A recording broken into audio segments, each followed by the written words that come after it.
Hi welcome to my channel English grammar with Shilpa. Previous వీడియోస్లో మనం parts of speech గురించి, అలానే noun, pronoun, verb, adverb, adjective వాటి types గురించి discuss చేశాం కదా. ఇన్ కేస్ మీరు ఆ వీడియోస్ని మిస్ అయ్యి ఉంటే డిస్క్రిప్షన్లో వాటి లింక్స్ని మెన్షన్ చేశాను, ప్లీజ్ చెక్ దెమ్. ఈ వీడియోలో మనం ప్రిపోజిషన్ అలానే టైప్స్ ఆఫ్ ప్రిపోజిషన్స్ గురించి డీటెయిల్గా తెలుసుకుందాం. Preposition it describes place, time or direction. Preposition అనేది ఒక సెంటెన్స్లో టైం లేదా ప్లేస్ లేదా డైరెక్షన్ని తెలుపుతుంది. అంటే నౌన్ ఆర్ ప్రనౌన్ యొక్క పొజిషన్ని తెలిపే వాటిని మనం ప్రిపోజిషన్ అంటాం. ప్రిపోజిషన్ని తెలుగులో విభక్తి అంటారు. Examples on, above, under, before. He hides a treasure under a tree. అతను ట్రెజర్ని చెట్టు కింద దాచాడు. అండర్ అని మనం ఇక్కడ ట్రెజర్ దాచిన పొజిషన్ని తెలుపుతున్నాం. సో అండర్ అనేది ప్రిపోజిషన్ అవుతుంది. She is sleeping on the sofa. ఆమె సోఫా మీద పడుకుంది. ఆన్ అని పొజిషన్ మెన్షన్ చేస్తున్నాం. సో ఆన్ అనేది preposition. Types of prepositions. Prepositions of time, prepositions of place, prepositions of direction and prepositional phrase. Prepositions of time. It is used to indicate when a particular action takes place. అంటే ఏదైనా ఒక పని జరిగితే ఆ పని ఎప్పుడు జరిగిందో ప్రిపోజిషన్స్ ఆఫ్ టైం చెప్తుంది. మనకి ప్రిపోజిషన్స్ ఆఫ్ టైం అనగానే గుర్తు రావాల్సింది వెన్ అంటే ఎప్పుడు. It includes in, on, at, by, since, after, before. Prepositions of టైంలో ఇన్, ఆన్, అట్ అనేవి చాలా ఇంపార్టెంట్ టాపిక్స్, అలానే చాలా కన్ఫ్యూజింగ్ కూడా. సో వీటిని మనం సెంటెన్సెస్లో ఎలా యూస్ చేయాలి అని కొంచెం డీటెయిల్డ్గా తెలుసుకుందాం. First one in. In is used for months, years, seasons, decades, centuries, long periods and parts of the day. అంటే మనం ఇన్ అనేది ఎప్పుడు యూస్ చేయాలంటే, సపోజ్ ఏదైనా సెంటెన్స్లో సీజన్స్ గురించి కానీ, decades, centuries, months, years, long periods లేదా పార్ట్స్ ఆఫ్ ద డే గురించి మనం చెప్పుకుంటున్నామంటే అలాంటి సెంటెన్సెస్లో ఇన్ అని యూస్ చేయాలి. ఇన్ అనే ప్రిపోజిషన్ని యూస్ చేయాలి.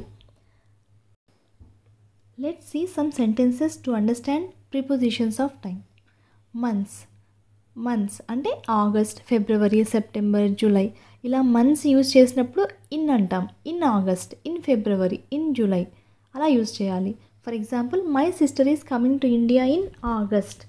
When is she coming? She is coming in the month of August. ఇక్కడ క్లియర్గా ఆగస్ట్ అనే మంత్ యూస్ చేస్తున్నాం. సో బ్లైండ్గా మనం ఇన్ అనే ప్రిపోజిషన్ని యూస్ చేసేయచ్చు. ఇలా చెప్పే వాటిని మనం ప్రిపోజిషన్స్ ఆఫ్ టైం అంటాం. కాబట్టి ఇక్కడ ఇన్ అనేది ప్రిపోజిషన్స్ ఆఫ్ టైం అవుతుంది. అలానే ఇయర్స్. 1990, 2000, 2020 ఇలా ఇయర్స్ ఒక సెంటెన్స్లో మెన్షన్ చేసినప్పుడు ఇన్ అనే ప్రిపోజిషన్ని యూస్ చేయాలి. For example she was Born in 2000. ఆమె 2000లో పుట్టింది. ఇక్కడ ఇయర్ వచ్చింది 2000 అని. ఇలా ఇయర్స్ని మెన్షన్ చేసినప్పుడు ఇన్ అనే ప్రిపోజిషన్ని యూస్ చేస్తాం. సో ఇక్కడ ఇన్ అనేది ప్రిపోజిషన్స్ ఆఫ్ టైం. అలానే సీజన్స్. సమ్మర్, స్ప్రింగ్, వింటర్ వీటిని సీజన్స్ అంటాం కదా. ఇలాంటివి మనకు సెంటెన్స్లో యూస్ చేసినప్పుడు ఇన్ యూస్ చేసి సెంటెన్స్ని కంప్లీట్ చేయాలి. For example there are many flowers in spring. In spring అంటున్నాం ఎందుకంటే స్ప్రింగ్ అనేది సీజన్ కదా. సో ఇలా సీజన్స్ వచ్చినప్పుడు ఇన్ అనే ప్రిపోజిషన్ని యూస్ చేస్తాం. Next decades.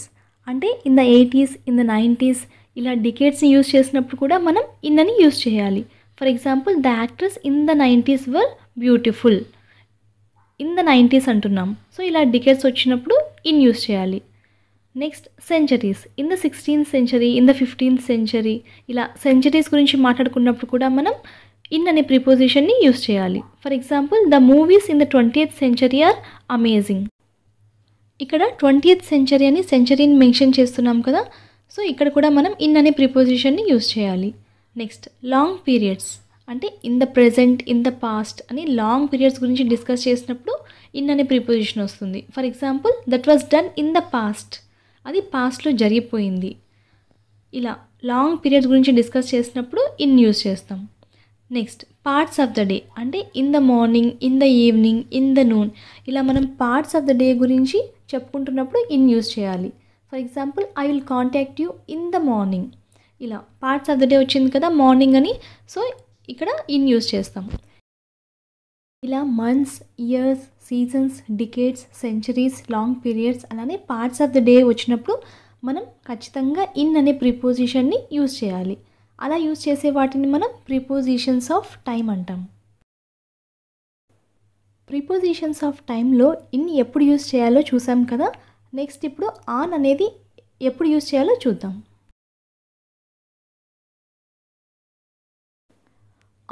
On is used for days and dates. అంటే ఏదైనా సెంటెన్స్లో డేస్ గురించి లేదా డేట్స్ గురించి డిస్కస్ చేసినప్పుడు మనం ఆన్ అనే ప్రిపోజిషన్స్ ఆఫ్ టైంని యూజ్ చేస్తాం. ఫర్ ఎగ్జాంపుల్ డేస్ అంటే మండే, థర్స్డే, ఫ్రైడే, సాటర్డే ఇవన్నీ డేస్ కదా. ఇలా డేస్ వచ్చినప్పుడు మనం ఆన్ యూజ్ చేయాలి. For example I went to temple on Thursday. నేను థర్స్డే రోజు టెంపుల్కి వెళ్ళాను. ఆన్ థర్స్డే అంటున్నాం ఎందుకంటే థర్స్డే అనేది డే కదా, సో ఆన్ యూజ్ చేయాలి. నెక్స్ట్ అలానే డేట్స్ కూడా 10th, 25th, 12th, 14th ఇలా డేట్స్ వచ్చినప్పుడు ఆన్ యూజ్ చేస్తాం. For example the meeting is scheduled on 25th. 25th అనేది ఇక్కడ డేట్ కదా, సో ఆన్ యూజ్ చేయాలి. ఇలా మనకి డేస్ అండ్ డేట్స్ వచ్చినప్పుడు ఆన్ అనే ప్రిపోజిషన్స్ ఆఫ్ టైంని యూజ్ చేస్తాం. ప్రిపోజిషన్స్ ఆఫ్ టైంలో ఆన్ అలానే ఇన్ ఎప్పుడు యూజ్ చేయాలో చూసాం కదా. నెక్స్ట్ అట్ అనేది ఎప్పుడు యూజ్ చేయాలో చూద్దాం. At is used for specific time, places, meals, festivals, occasions. అంటే ఏదైనా ప్లేసెస్ గురించి మీల్స్, ఫెస్టివల్స్, అకేషన్స్ లాంటివి మనం డిస్కస్ చేసుకున్నప్పుడు అట్ అని యూజ్ చేయాలి. కొన్ని ఎగ్జాంపుల్స్ చూద్దాం. టైమ్స్ ఆఫ్ డే అంటే 11:30, 7:30, 6:30 ఇలా టైం గురించి డిస్కస్ చేసినప్పుడు అట్ యూజ్ చేస్తాం. For example I will call you at 6. నేను 6 o'clockకి నీకు కాల్ చేస్తాను అని స్పెసిఫిక్గా టైం చెప్తున్నాం కదా. ఇలాంటి టైంలో మనం అట్ యూజ్ చేస్తాం. నెక్స్ట్ మీల్ టైమ్స్ అంటే లంచ్ టైం, డిన్నర్ టైం ఇలా మనకు మీల్స్ టైం గురించి చెప్పుకునేప్పుడు అట్ యూజ్ చేయాలి. For example let's meet at dinner time. Dinner time meals గురించి చెప్తున్నాం కదా, అలాంటి టైంలో మనం అట్ యూజ్ చేస్తాం. నెక్స్ట్ హాలిడేస్ అంటే దివాళీ, వీకెండ్ ఇలా ద వీకెండ్ ఇలా వచ్చినప్పుడు మనము అట్ యూజ్ చేస్తాం. For example I like to relax at the weekend. Weekend holiday కదా, సో ఇలాంటి టైంలో మనం అట్ యూజ్ చేస్తాం. Next expressions at the moment, at this time. Example she is busy at the moment. ఇలా expressions చెప్పుకున్నప్పుడు at use చేయాలి.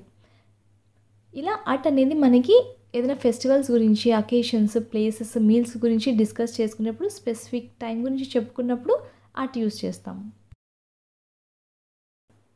Prepositions of టైంలో in, on, at అనేవి ఎప్పుడు యూజ్ చేయాలో డిస్కస్ చేసాం కదా. Additionally there are some more prepositions of time that can be used for specific time relationships. అంటే మనకి అవి కాకుండా ఇంకా కొన్ని ప్రిపోజిషన్స్ ఆఫ్ టైం ఉన్నాయి. అవి ఎలాంటి సిచ్యువేషన్స్లో యూజ్ చేయాలో ఇప్పుడు మనం తెలుసుకుందాం. By, we must return home by evening. అంటే ఇక్కడ బై అనేది ఎప్పుడు యూజ్ చేస్తామంటే ఏదైనా స్పెసిఫిక్ టైంలో జరిగిపోవాలి అని అనుకున్నప్పుడు లేదా ఒక డెడ్ లైన్ని పెట్టుకున్నప్పుడు బై యూజ్ చేస్తాం. For example we must return home by evening. ఈవినింగ్లోగా మనం ఇంటికి రిటర్న్ వచ్చేయాలి. ఈవినింగ్లోగా అంటున్నాం, డెడ్ లైన్ చెప్తున్నాం. ఇలా మనము డెడ్ లైన్ చెప్పుకున్నప్పుడు బైని యూజ్ చేస్తాము. Next during, she slept during lunch break. Lunch బ్రేక్లో ఆమె పడుకుంది అని చెప్తున్నాము. డ్యూరింగ్ ఇక్కడ ప్రిపోజిషన్స్ ఆఫ్ టైం అవుతుంది. Next before, complete the project before holidays. హాలిడేస్కి ముందు ప్రాజెక్ట్ని కంప్లీట్ చేయమంటున్నాము. ఇక్కడ బిఫోర్ అనేది prepositions of time. Next after, I will meet you after dinner. Dinner తర్వాత మీట్ అవుతా అని చెప్తున్నాము. ఇక్కడ ఆఫ్టర్ అనేది prepositions of time. These are all some prepositions of time. Second one, prepositions of place. It refers to where something or someone is located. Prepositions of time లో when అని discuss చేస్తాం కదా. ఇక్కడ prepositions of place లో where అని discuss చేస్తాము. అంటే ఇక్కడ ఒక పని జరిగితే ఆ పని ఎక్కడ జరుగుతుందో చెప్పేది prepositions of place అవుతుంది. It includes under, above, near, beside, in, on, at. Let's see some examples. The cat is under the table. Cat table కింద ఉంది అని చెప్తున్నాం, ప్లేస్ని మెన్షన్ చేస్తున్నాం. సో అండర్ అనేది prepositions of place. The kite is above the tree, ట్రీకి పైన ఉందని చెప్తున్నాం కైట్. సో అబోవ్ అనేది prepositions of place. The store is near the park, store పార్క్కి దగ్గరగా ఉంది అంటున్నాము, ప్లేస్ చెప్తున్నాం. సో నియర్ అనేది prepositions of place.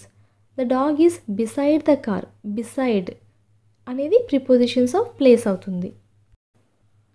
Prepositions of టైంలో లానే ప్రిపోజిషన్స్ ఆఫ్ ప్లేస్లో కూడా ఇన్, ఆన్, అట్ అనేవి యూస్ చేస్తాం. మరి ప్రిపోజిషన్స్ ఆఫ్ టైంకి ప్రిపోజిషన్స్ ఆఫ్ ప్లేస్కి డిఫరెన్స్ ఏంటంటే, ప్రిపోజిషన్స్ ఆఫ్ టైంలో మనం ఇన్ అనేది వీక్స్, మంత్స్, ఇయర్స్, సీజన్స్ ఇలాంటివి వచ్చినప్పుడు యూస్ చేయాలనుకున్నాం కదా. అండ్ అలానే ఆన్ అనేది డేస్ అండ్ డేట్స్ గురించి డిస్కస్ చేసుకున్నప్పుడు యూస్ చేస్తాం అనుకున్నాం. మరి అట్ అనేది స్పెసిఫిక్ టైంని గురించి, ప్లేసెస్, మీల్స్, ఫెస్టివల్స్, అకేషన్స్ గురించి యూస్ చేసేటప్పుడు అట్ యూస్ చేస్తాం.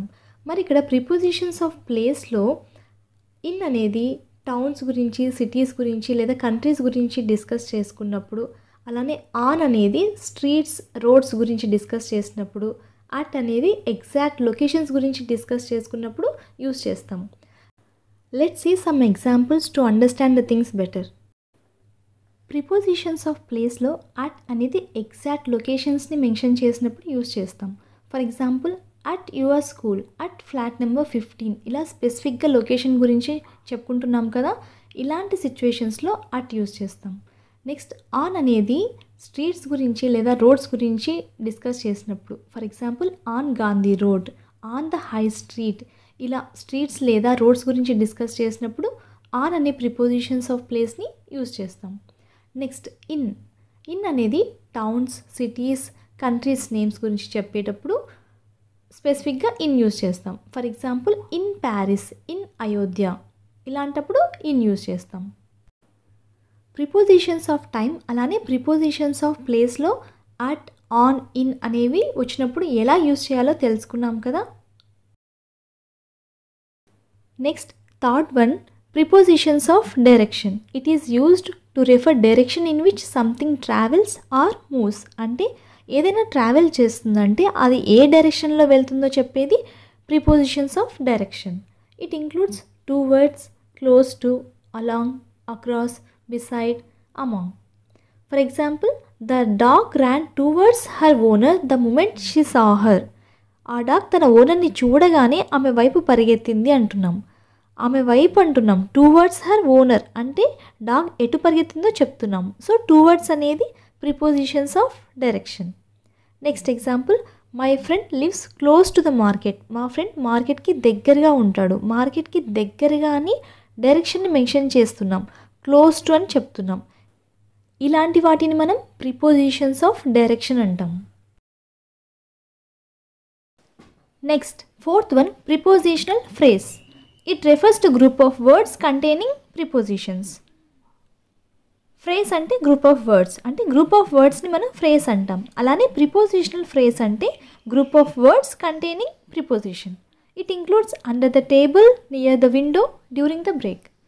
For example, the saris you ask for are out of stock. Out అనేది ప్రిపోజిషన్, అలానే అవుట్ ఆఫ్ స్టాక్ అనేది ప్రిపోజిషనల్ ఫ్రేజ్ అవుతుంది. The place near the window is mine. Near అనేది preposition, near the window is prepositional phrase. This is the brief description of types of prepositions with examples. This is all about preposition and it's types. Next వీడియోలో మనం conjunction గురించి అలానే types of conjunctions గురించి తెలుసుకుందాం. In case మీకు ఆ videos నచ్చినట్లయితే please like, share, subscribe to my channel English grammar with Shilpa. Thanks for watching.